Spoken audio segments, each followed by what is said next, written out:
Hola, mi nombre es Angélica Herrera Alba y junto con mi compañero Juan David Salamanca Castillo vamos a presentar nuestro proyecto de práctica docente que se titula Introducción al modelo estándar, sus limitaciones y visualización con BPython.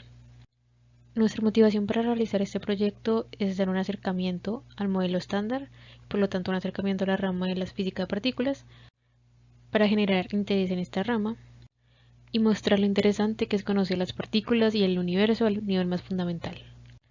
También queremos mostrar dos de sus limitaciones e inconsistencias con la evidencia experimental, como lo son la evidencia de oscilaciones de neutrinos y por tanto de que estos tienen masa, y la evidencia que tenemos acerca de la materia oscura. Además, se realizó una visualización con BPython con el fin de que fuera un poco más interesante e interactivo el aprendizaje. Entonces empezamos. Este modelo estándar, el modelo estándar de partículas e interacciones, es la mejor descripción que actualmente tenemos del universo a nivel más fundamental, es decir, es un modelo matemático que describe a las partículas fundamentales y las fuerzas que conocemos, excepto la fuerza gravitacional. En la imagen que tenemos acá vemos a la derecha los bosones junto con el bosón de Higgs y a la izquierda vemos los fermiones que se pueden clasificar en quarks y en leptones. Acerca de esta clasificación se ahondará más adelante. Históricamente, plasmamos en una línea del tiempo algunos de los descubrimientos de estas partículas fundamentales. Podemos iniciar en 1896 con el descubrimiento de la radiactividad e ir avanzando en la línea del tiempo y ver viendo los diferentes descubrimientos en las diferentes fechas. Ya que vamos a hablar de neutrinos, podemos recalcar que en 1956 se descubrió el primer neutrino, el neutrino electrónico, y seguidamente en 1962 el neutrino muónico. Avanzando podemos ver la fecha en donde se empezó a desarrollar el modelo estándar junto con el descubrimiento de otras partículas, como por ejemplo el bosón Z y W, los bosones, el neutrino tabúnico, el bosón de Higgs, junto a sus fechas y a sus descubridores y colaboraciones. Ahora, como ya se ha mencionado, la clasificación de partículas se divide en dos grupos, fermiones y bosones. Entonces, esta clasificación se puede ver en este diagrama de acá. Tenemos a la izquierda los fermiones, a la derecha los bosones, y eso mismo es, los bosones se dividen en bosones Geisha vectoriales y bosones escalares, en donde el bosón escalar, el único bosón escalar existente es el bosón de Higgs. A la izquierda podemos ver los fermiones, que se pueden dividir en quarks y en leptones, eso mismo es en generaciones, primera, segunda, tercera, de acuerdo a su masa. Cuando hablamos de generaciones, hacemos referencia a una manera de organizar las partículas de acuerdo a su masa, de manera que la generación 1 es la generación con más masa de fermiones, la generación 2 le siguen más y la generación 3 es la menos masiva de fermiones. Realizamos un diagrama donde buscamos sintetizar esta clasificación de partículas y algunas de sus características, de manera que, como pueden ver, tenemos a la izquierda los fermiones, a la derecha los bosones, y en cada uno se puede ver algunas de las características, como por ejemplo la carga, la masa y la división entre generaciones, o si son mediadores de qué interacción. Ahora procederemos a hablar acerca de dos inconsistencias que el modelo estándar tiene con la evidencia experimental. Podemos iniciar hablando de los neutrinos. Estos neutrinos son leptones neutros con una masa muy pequeña que interactúan muy poco con la materia y por ende es muy difícil medirlos experimentalmente. De hecho, la única evidencia experimental que tenemos de los neutrinos es de manera indirecta, es decir, por medio de sus decaimientos u otras reacciones. Podemos ver acá abajo que existen tres tipos de sabores: neutrino electrónico, neutrino muónico y neutrino tabónico, en donde esto quiere decir la masa, este es la carga y este es el spin. Los neutrinos son partículas muy interesantes de estudiar, ya que detrás de estas se pueden encontrar muchos de los misterios y preguntas que aún no hemos podido resolver, como por ejemplo por qué hay más materia que antimateria, y también cuestiones y preguntas acerca del universo temprano y muchas cosas más.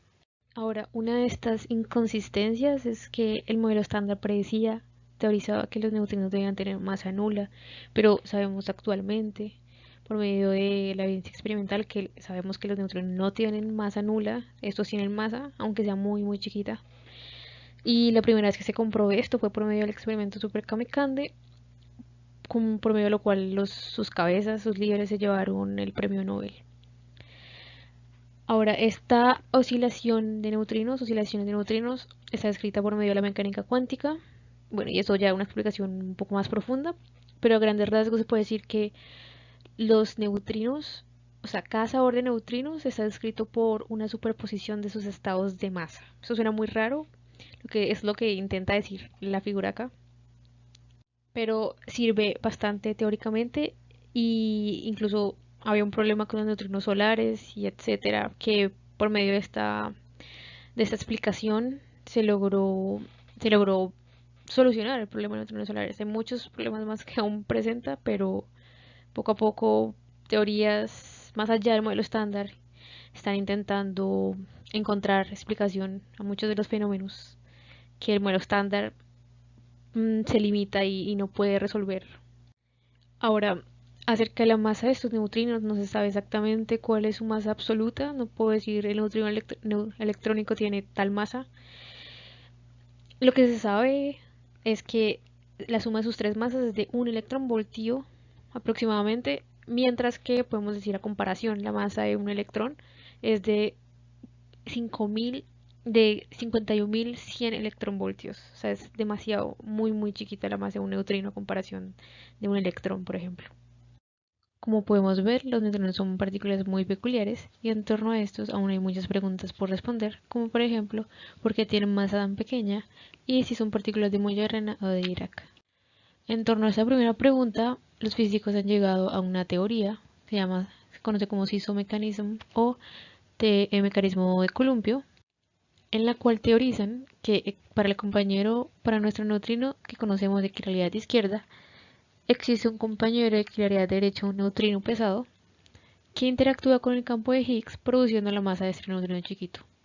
Esto se mantiene en un columpio, es decir, a mayor masa del neutrino pesado, menor masa del neutrino chiquito que conocemos, y así sucesivamente, de manera que este neutrino pesado vive muy poco tiempo. Esto no se ha evidenciado experimentalmente, es solo una teoría hasta el momento, por lo cual aún falta mucho por descubrir y por responder a estas preguntas. La existencia de la materia oscura es otro indicador de que el modelo estándar no está completo. Este tipo de materia no interactúa con la materia común, excepto de forma gravitacional, lo cual no encaja con ninguna de las partículas del modelo estándar. Este no es un problema pequeño, pues se estima que alrededor del 26.5% de la materia total del universo es materia oscura. Pero entonces surge la duda, ¿cómo se puede estudiar algo que no se puede ver ni tocar? La respuesta es por métodos indirectos. Muchos indicios a lo largo de la historia de la ciencia han sugerido la existencia de este tipo de materia, pero quien ofreció la evidencia más contundente fue la astrónoma Vera Rubin, con sus investigaciones entre los años 60 y 70. Ella estudió la curva de rotación de las galaxias de forma sistemática, encontrando grandes discrepancias con respecto a lo que se esperaba de la teoría. Lo que ella encontró, a muy grandes rasgos, se resume en esta gráfica que muestra las distancias de las estrellas al centro de su galaxia versus su velocidad de rotación. Lo que se esperaba está en rojo y lo que se encontró es el comportamiento de la línea verde. Este comportamiento se repite por muchas galaxias. Otra consecuencia de la presencia de la materia oscura son los lentes gravitacionales. Estos se forman debido a que el espacio se curva en presencia de la masa. Y por lo tanto, la luz se curva al pasar por estos lugares donde aparentemente no hay ningún tipo de materia. A continuación, voy a mostrar la representación gráfica de este comportamiento. A la izquierda se puede ver una galaxia rotando donde las estrellas siguen la distribución teórica de velocidades, y a la derecha la galaxia con la distribución real. La explicación de la existencia de la materia oscura todavía es un problema abierto y se han hecho muchos esfuerzos de intentar medir cualquier otra interacción, pero han sido infructuosos. Esta representación nos permite visualizar la materia oscura como un cúmulo de materia no interactuante que está uniformemente distribuido por toda la galaxia. En la siguiente diapositiva se mostrará cómo es la proporción de materia oscura en el universo. Esta estimación deja en evidencia que la materia oscura no es un pequeño problema, es algo de lo que no sabemos casi nada y es una gran parte del universo. Otro problema aún sin resolver sobre la composición del universo es sobre la existencia de la energía oscura. Este es un tipo de energía que resulta ser necesaria al inicio del universo. Observaciones del telescopio espacial Hubble determinaron que el universo al inicio no se estaba expandiendo a la misma velocidad que ahora, era más lento y luego tuvo una expansión mucho más rápida, como se observa en la gráfica. Por lo tanto, debe haber un tipo de energía que causa la acelerada expansión del universo. Se llamó energía oscura. Este tipo de energía representa un 68.5% del universo, lo que deja un 4.9% para la materia del modelo estándar. Aún falta mucha investigación. La visualización que nosotros construimos para el proyecto, esto está hecho en Visual Python, que es una librería de gráficos 3D que nos facilita el manejo y la navegación por toda la simulación.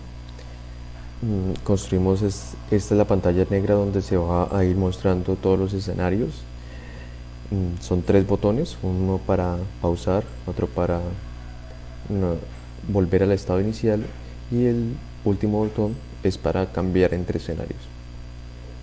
Entonces el primer escenario que nosotros construimos es un escenario informativo donde mostramos de forma dinámica las características de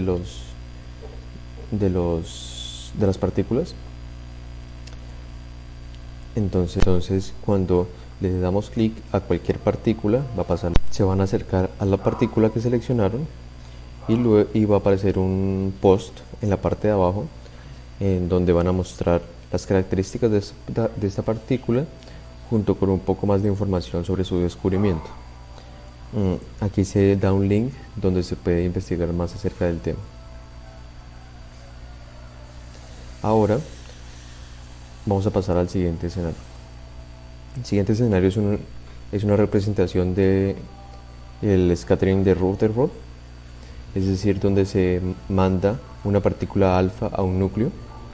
Para este escenario se utilizaron métodos numéricos para resolver la ecuación diferencial debido a la interacción eléctrica. Entonces cuando le damos Run al programa, esto es lo que sucede. Se van generando una gran cantidad de partículas y para este caso generamos un número pequeño para no exceder la capacidad de cálculo. Luego de que termine de correr la simulación, abajo se muestran las gráficas de scattering, es decir, de las partículas dispersadas con respecto al ángulo. Primero se hizo esta simulación para una gran cantidad de partículas, es decir, 100 partículas y 500 partículas, y abajo se muestra la cantidad que dan en este experimento para cada ángulo. Ok, entonces vamos a pasar al siguiente escenario, que es una representación del efecto Compton. Es decir, aquí se están enviando fotones a un electrón que hay en el centro y están siendo dispersados en todas las direcciones. Entonces los colores se utilizan como una representación de ese corrimiento de longitud de onda y por la pantalla se puede navegar fácilmente utilizando el comando Shift Mouse, Shift y clic o Control y clic. Se puede navegar muy fácilmente y ver que hay ciertos patrones que siguen las partículas dispersadas. Ok, así termina toda la visualización. Quien desea descargar o utilizar esta visualización estará disponible en nuestro GitHub que estaremos dejando en el Padlet. Muchas gracias.